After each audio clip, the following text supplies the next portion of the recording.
¿Y de qué manera amanece América Latina con los ojos puestos en Venezuela? Faltan solamente 2 semanas para saber quién será el próximo presidente del país. El candidato del oficialismo, Nicolás Maduro, y el del partido opositor, Enrique Capriles, se preparan para iniciar sus campañas electorales este martes, unas campañas generalmente muy breves, muy cortas. Y esto es lo que sabemos a esta hora.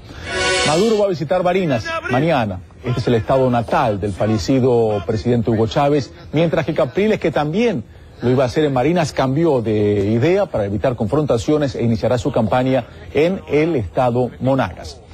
El comando de campaña de Capriles convocó para el día de hoy a movilizaciones nocturnas en Caracas y otras ciudades del país.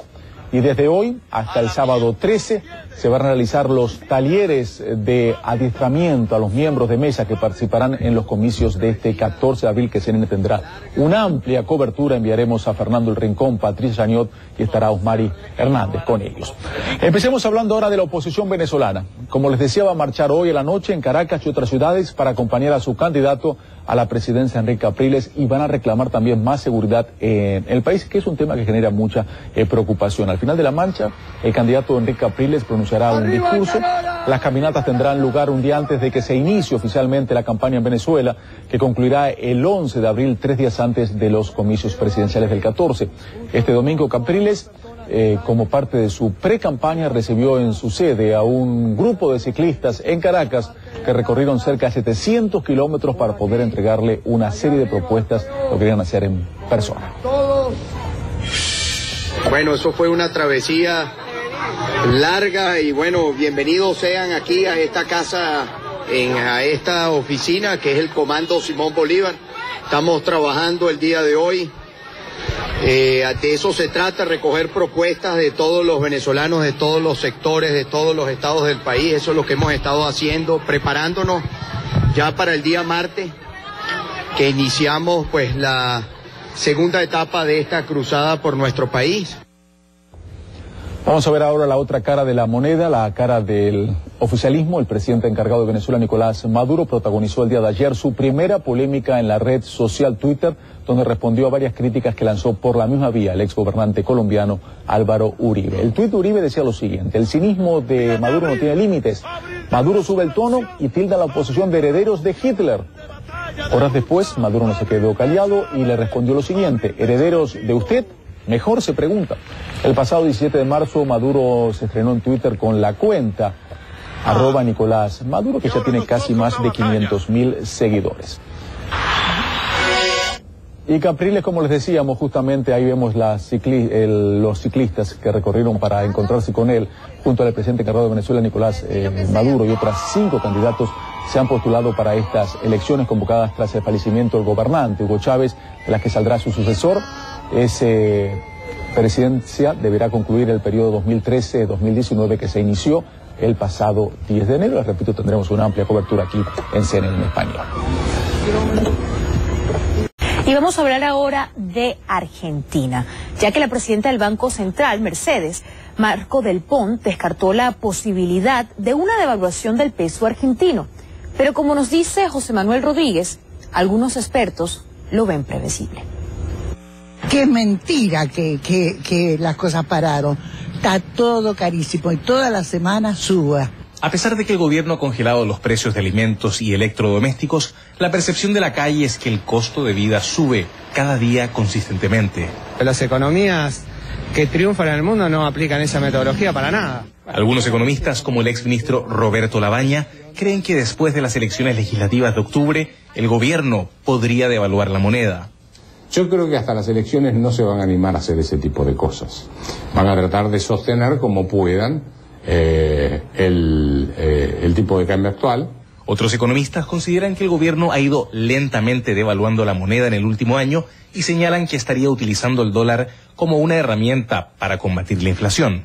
No hay razones para pensar que el gobierno vaya a llevar el dólar oficial, regulado por el Banco Central, hoy alrededor de 5 pesos con 10 centavos, a los niveles de 8.30 que tiene el dólar blue. No hay razones, ni el gobierno lo va a hacer, no hay, ningún tipo de lógica. El dólar blue está, por encima de lo que sería un dólar de equilibrio, un tipo de cambio de equilibrio de esta economía. Esta brecha cambiaria es desconfianza. ¿Y desconfianza en qué? en la política económica y en la falta de seguridad jurídica que hay en la Argentina. Entonces, la mayoría de los países de América Latina en este momento están recibiendo dólares, salvo Venezuela y Argentina. Esto tiene un nombre en la unidad de capitales, Cristina Fernández de Kirchner, que es una persona que no genera confianza porque no tiene capacidad para enfrentar la administración de un país cuando se acaba la plata para financiar el populismo. Según algunos expertos, el valor del dólar informal y de los bienes inmobiliarios estaría inflado artificialmente. Esto dicen, sumado al congelamiento de los precios de los alimentos y a la lentitud en el ingreso de los dólares provenientes de las exportaciones agrarias, podría generar presiones extras para una devaluación.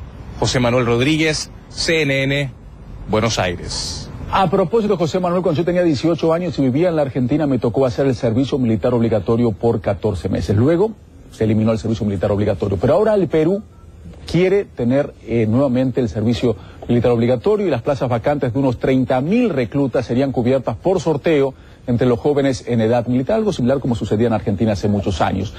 El joven que no quiere hacer el servicio tiene una posibilidad de no hacerlo. ¿Cómo no lo hace?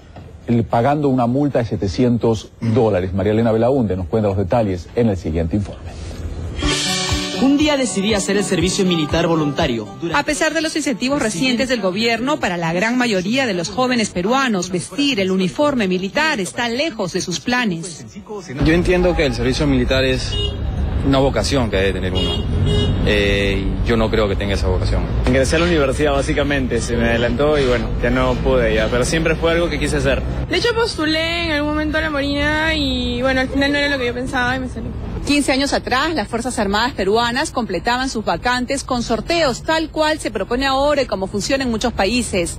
Lo insólito del sistema es que el Ministerio de Defensa ha anunciado que se pueden liberar de la responsabilidad de salir sorteados quienes paguen una multa de 1.850 soles, equivalente a unos $700.